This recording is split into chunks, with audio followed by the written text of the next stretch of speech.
की पुष्टमनाही की जा रही है। शमा के मुताबिक वज़ीर दाखिला अमित शाह नुपुर को बचा रहे हैं। उन्होंने हैरत जाहिर की कि नुपुर शर्मा के खिलाफ मुकदमा दर्ज होने के बावजूद उन्हें गिरफ्तार नहीं किया गया।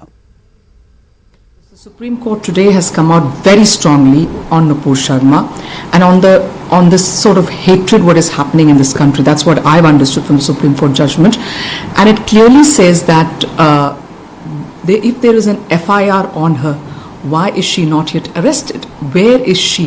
Why is she being protected? Why is there a red carpet for Nupur Sharma? So it's clearly an indictment on the Delhi police. Let's understand that very importantly. And if it's Delhi police, who is it indicting? The Home Minister, Mr. Amit Shah, because the Delhi police falls under it. So basically, the Amit Shah has been protecting Nupur Sharma. That is very clear on this. Now, what happened in Udaipur is a heinous crime. It's a heinous crime. No denying that. Everybody knows that.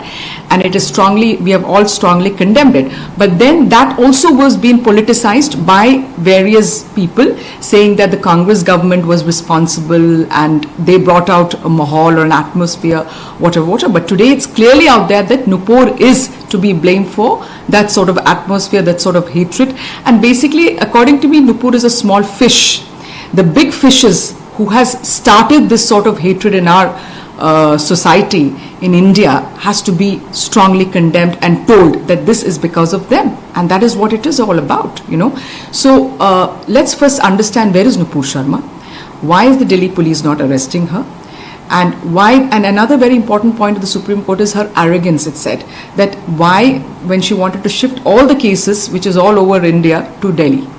And it shows her sheer arrogance, because she is being protected. And who's the system protecting her? Who are these people?